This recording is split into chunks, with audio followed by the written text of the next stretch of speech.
에스겔서 22장 17절부터 31절까지 말씀입니다.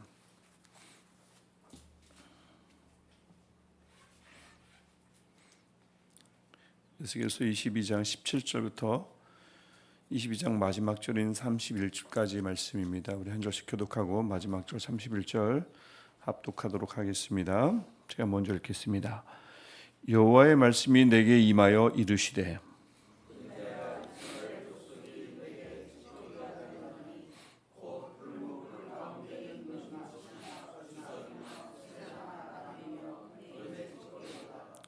그러므로 주 여호와께서 이와 같이 말씀하셨느니라. 너희가 다 찌꺼기가 되었은즉 내가 너희를 예루살렘 가운데로 모으고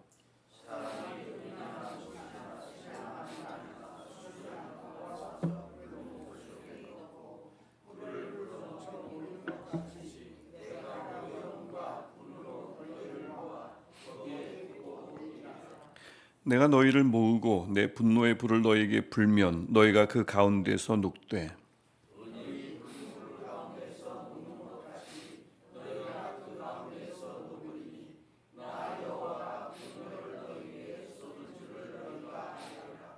여호와의 말씀이 내게 임하여 이르시되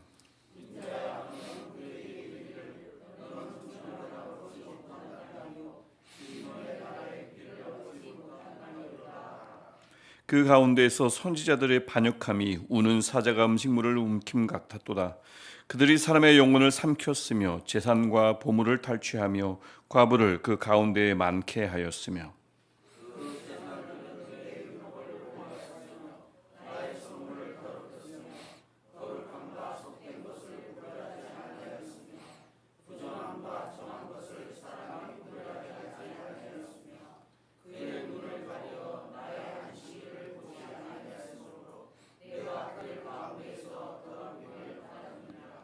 그 가운데 그 고관들은 음식물을 삼키는 이리 같아서 불의한 이익을 얻으려고 피를 흘려 영혼을 멸하거늘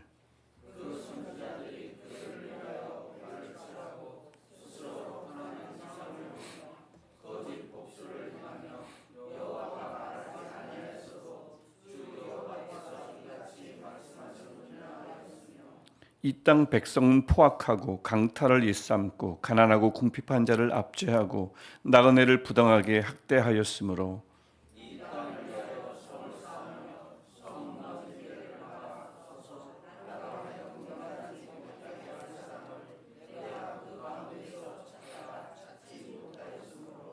내가 내 분노를 그들 위에 쏟으며 내 진노의 불로 멸하여 그들 행위대로 그들 머리에 보응하였느니라. 주 여호와의 말씀이니라. 아멘. 하나님은 어제 우리가 함께 봤던 말씀에서 예루살렘이 이스라엘을 가리키는 겁니다. 이 예루살렘, 정확하게 유다를 가리키는 건데 예루살렘을 피 흘린 성, 즉 죄악으로 물든 성이라 명명하셨습니다. 오늘 본문에서는 한편 하나님은 이 예루살렘을 24절을 보시면 정결을 얻지 못한 땅이요 진노의 날에 비를 얻지 못한 땅이라 부르십니다. 그러니까 멸망을 도무지 피할 수 없는 땅이라는 뜻입니다. 그리고는 다시 한번 왜 그들이 그렇게 멸망당할 수밖에 없는지, 심판당할 수밖에 없는지를 오늘 본문 이후에서 보여주고 계십니다. 과거 이스라엘은 분명히 하나님의 백성이었습니다. 하나님이 선택한 선민이었습니다. 하지만 이제는 18절을 보시면 이스라엘 족속이 내게 찌꺼기가 되었나니, 이제는 찌꺼기가 되었습니다. 여기서 말하는 찌꺼기는 금속을 재련하고 나면 남는 불순물을 가리킵니다. 이제는 하나님께 아무 쓸모없는 존재가 되었다는 뜻입니다. 불순물의 운명은 뻔하죠. 찌꺼기는 무엇입니까? 다시 쓸 수가 없습니다. 모아서 태우는 것이 그것의 운명입니다. 이것이 19절부터 22절에 반복해서 나오는 내용입니다. 불순물을 모아서 풀무불에 들어가 녹게 하실 것입니다. 이 말은 22절에 말씀하듯 진노를 쏟아붓겠다는 말씀입니다. 나 여호와가 분노를 너희 위에 쏟은 줄을 너희가 알리라. 분명히 그렇게 말씀하고 있죠. 어떤 성경 보니까 이 해석을 하나님이 그들을 정결하게 하겠다 이런 해석도 붙여놓던데 그렇지 않습니다. 22절이 분명히 그 목적을, 그 의미를 분명하게 명시하고 있기 때문에요. 분노를 쏟아붓겠다는 하나님의 진노의 표시이지 너희들을 정결하게 하겠다는 표시가 아닙니다. 왜 그들이 이런 하나님께 찌꺼기의 상태가 되었을까요? 하나님은 또다시 그들의 죄목을 마치 판결물처럼, 너희들이 왜 유죄인지를 판결물처럼 죄목을 하나하나 밝혀주십니다. 이것이 23절부터 29절의 내용입니다. 어제 우리가 보았던 본문은 6절부터 12절까지 그 죄목을 하나하나 밝혀주셨죠. 오늘은 23절부터 29절에서 다시 한번 그들의 죄가 확실함을, 유죄가 확실함을 알려주십니다. 한마디로 말씀드리면 나라 전체가 부패했다는 것입니다. 우리가 읽어봤지만, 방금 읽었지만 어느 누구도 자기 역할을 감당하는 사람이 없었습니다. 25절 보시면 선지자는 거짓 예언으로 영혼을 멸망으로 이끌고 몰아넣고 재산과 보물을 탈취했다고 나옵니다. 목적이 말씀 예언이 아니라 하나님의 말씀을 전달하는 것이 목적이 아니라 그것을 통해서 재산과 보물을 탈취하는 것, 이것이 목적이었고요. 마지막 보면 과부를 그 가운데 많게 하며 거짓 예언으로 백성을 재앙에 몰아넣다 보니 가정 안에 불화가 일어나고 가정을 파괴했다는 뜻입니다. 이들의 속임은 강력했습니다. 왜냐하면 28절에도 선지자의 역할이 나오는데 그들이 28절 보면 어떻게 말했냐면 여호와께서 말하지 아니하였어도 주 여호와께서 이같이 말씀하셨다라고 말하니 사람들이 넘어가지 않을 수가 없지요. 얼마나 이 속임이 강력합니까? 하나님이 내게 말씀하셨다, 들려주셨다라고 말하는데 다 넘어가죠. 그러다 보니 사람들은 멸망으로 빠지고 재산과 보물을 빼앗기고 가정은 파탄났습니다. 하지만 하나님이 말씀하셨다니 들을 수밖에 없었겠죠. 속여서 그렇게 넘어갔습니다. 정말 말씀하고 있는, 하나님의 말씀을 대언하고 있는 당시 예레미야나 에스겔의 말에는 귀 기울이지 않고 다른 말에, 거짓 선지자들의 예언에 귀 기울였습니다. 한편 제사장은 26절을 보시면 거룩과 속됨, 정결과 부정을 구별하지 못하게 사람들을 혼란에, 영적 혼란에 빠뜨렸습니다. 그래서 살아계신 하나님을 모욕했다라고 26절이 말씀하고 있죠. 제사장도 자기 역할을 하지 못했고, 27절 보시면 고관들, 지도자들은, 사회적 종교적 지도자들은 권력을 남용해서 백성들의 피를 흘리게 하고 재물을 탐했습니다. 그러면 핍박을 받던 백성들은 선했느냐? 그것도 아니에요. 전혀 아닙니다. 29절을 보시면 그들마저 포악해서 탐욕으로 가득해서 핍박당하는 와중에 서로를 좀 도와주죠. 함께 아파하고 있는데 그 와중에 자신보다 더 약한 약자를 압제했습니다. 그러니까 위에서부터 밑에까지, 아래까지, 지도자에서부터 백성까지 철저하게 무너졌습니다. 철저하게 타락하고 철저하게 죄악에 빠져 있습니다. 그러니 하나님께 그들은 찌꺼기였고요. 그러니 하나님은 그들을 태울 수밖에 없다는 겁니다. 근데 30절부터 31절을 보면 무엇보다 가장 비극적인 말씀이 나옵니다. 특별히 30절을 보시면 하나님이 하신 말씀인데요. 30절 우리 거기를 보시면 이 땅을 위하여 성을 쌓으며 성 무너진 데를 막아서서 나로 하여금 멸하지 못하게 할 사람을 내가 그 가운데서 찾다가 찾지 못하였으므로, 그 와중에 심판 내리시라는 그 와중에도 하나님은 한 사람을 찾으셨습니다. 성벽이 무너졌을 때 틈을 메우며 중부자로 서서 하나님의 분노를 막아서줄 한 사람을 찾으셨단 말이죠. 하지만 끝내 찾지 못했다고 말씀합니다. 물론 당시 제가 서두에도 말씀드렸듯이 예레미야도 활동하고 있었고 에스겔도 활동하고 있었습니다. 이들이 하나님의 말씀을 전했으니 어찌 보면 아무도 없는 것은 아니고 둘이나 있었다고 볼 수도 있지만, 하나님이 말씀하시는 것, 하나님이 여기서 찾는 이들은 하나님의 말씀을 전하는 자 예레미야, 이 심판의 말씀을 전하는 자 예레미야, 심판의 말씀을 전하는 에스겔, 이 말씀을 듣고 여기에 반응하는 사람이 아무도 없었다는 뜻이죠. 유다 백성 중에 그 회중 안에서 우리 백성을 살려달라고, 우리가 잘못했다고 중보할 사람이 아무도 없었다는 것입니다. 그러니 하나님께서는 그 31절에서 말씀하듯 보응할 수밖에 없고 분노를 그들에게 쏟아부을 수밖에 없었다고 오늘 본문의 마지막 절은 우리에게 말씀하고 있습니다. 여러분, 오늘 본문은 그 당시의 죄를, 어제도 마찬가지지만 오늘도 그 당시의 죄를 아주 세밀하게 우리에게 알려주고 있고, 특별히 오늘 말씀은 각 신분에 따라 묘사하고 있습니다. 제사장, 선지자, 지도자들, 백성들, 그들인데 자기 역할을 아무도 감당하지 못했다, 오히려 패약했다라고 말씀하는데, 여기서 나오는 열거되는 죄들을 가만히 보면 사실 각 신분에 따라 묘사되고 있지만 신분을 넘어서서 그때도 마찬가지고 지금도 마찬가지고 사실은 누구나 범할 수 있는 죄입니다. 굳이 제사장이 아니더라도 거짓 영성으로 사람들을 미혹할 수 있고, 권력을 남용할 수 있고요. 권력이 꼭 위에 있는 사람만 권력을 가진 것이 아닙니다. 권력은 어느 분야에서든 어느 마당에서든 자꾸 큰 권력을 다 갖기 마련이죠. 그 권력을 갖게 되면 남용하는 사람들은 있습니다.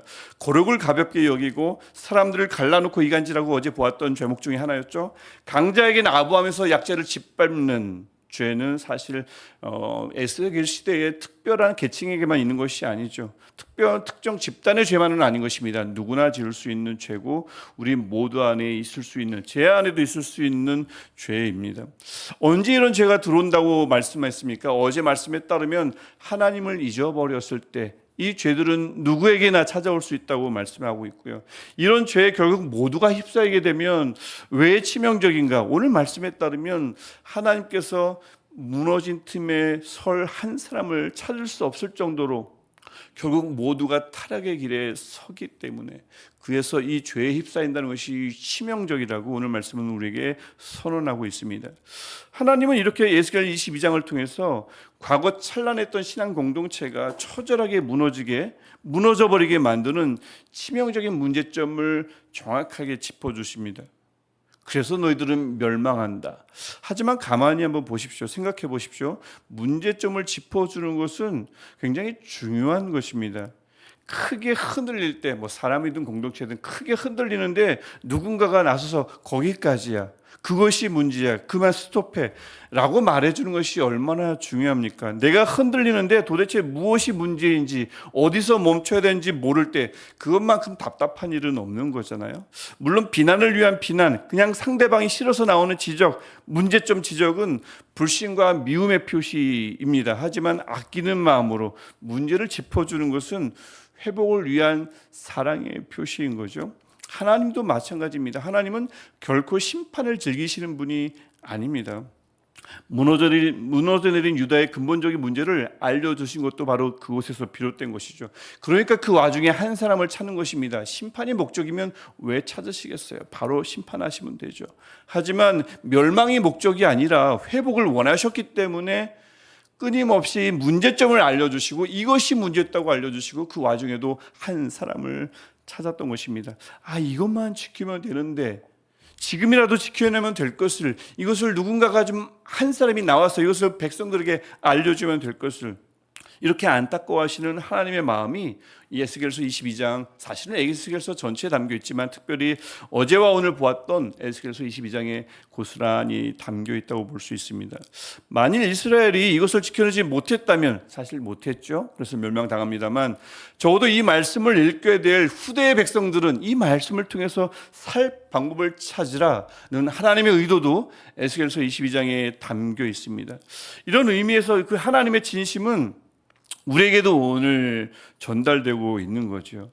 어제 말씀을 통해서는 하나님은 나를 잊지 말라고 말씀하시고요. 오늘 말씀을 통해서 하나님은 무너진 데를 막아서서 하나님과 무너진 틈의 사이에 서서 중보하는 자로 서라고 오늘 우리에게 말씀하고 있습니다. 이 말씀은 특별히 오늘 본문은 그래서 하나님은 지금도 세상이 위에서 아래까지 다 부패해 있을 때, 공동체가 불순물처럼 모아져 태워질 위기 속에 있을 때 하나님은 여전히 심판이 아닌 회복을 원하시므로 지금도 한 사람을 찾으신다고 우리에게 말씀하고 있습니다. 하나님을 잊지 않는 자를 찾으시고요, 하나님 앞에서 기도로 중보하는 자 한 사람을 찾고 계신 줄 믿습니다. 간절히 바라기는 오늘 새벽 우리가 하나님 앞에서 바로 그 한 사람이 되는 은혜가 있기를 축복합니다. 그래서 하나님이 찾고 찾으시다가 아무도 찾지 못했다는 말씀을 하지 않으시고, 찾아보니 한 사람이 아니라 여기에도 있고 저기에도 있다고 하나님께서 이렇게 흡족하게 말씀하시는 이 하나님의 말씀이 여러분의 가정 안에, 여러분의 삶 속에, 또 우리 교회 안에 늘 들려지기를 축복합니다. 기도하겠습니다. 하나님, 오늘도 에스겔서 22장 말씀을 통해서 하나님을 잊을 때 여러 죄악이 우리 가운데 들어올 수 있음을 깨닫게 하시니 감사합니다. 또 오늘 말씀을 통해서 그렇게 죄에 사로잡혀 있을 때 무너진 틈에 서로 한 사람조차 하나님이 찾을 수 없게 될 수도 있는 이 두려운 사실을 보여주시니 감사합니다.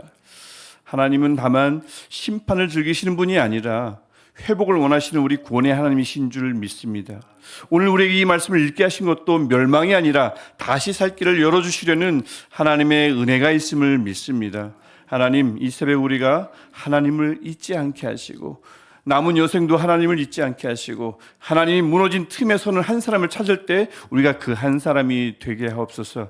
우리가 가정과 교회와 이 땅을 위해서 기도하게 하시고 하나님의 뜻을 지켜내는 자로 우리가 설 수 있도록 주님 하나님의 영으로 함께하여 주옵소서. 예수 그리스도의 이름으로 간절히 기도합니다. 아멘. 하늘에 계신 우리 아버지, 아버지의 이름을 거룩하게 하시며 아버지의 나라가 오게 하시며 아버지의 뜻이 하늘에서와 같이 땅에서도 이루어지게 하소서. 오늘 우리에게 일용할 양식을 주시고 우리가 우리에게 잘못한 사람을 용서하여 준 것 같이 우리 죄를 용서하여 주시고 우리를 시험에 빠지지 않게 하시고 악에서 구하소서. 나라와 권능과 영광이 영원히 아버지의 것입니다. 아멘. 지금도 세상이 하나님을 다 잊어버리지만 나를 잊지 않는 자를 찾으시는 하나님, 무너져 내린 곳에서도 그곳을 뚝 서서 중보할 자를 한 사람을 찾는 그 하나님 앞에 기억하는 자를 찾는 하나님, 무너진 데에 서서 중보하는 자를 찾는 그 하나님 앞에 우리 간절히 기도하시겠습니다. 할렐루야. 하나님, 오늘도 하나님을 찬양합니다. 하나님, 오늘 우리 앞에 나와 우리에게 말씀하시는 그 하나님을 우리가 내려고 하고 내가 누군지 다시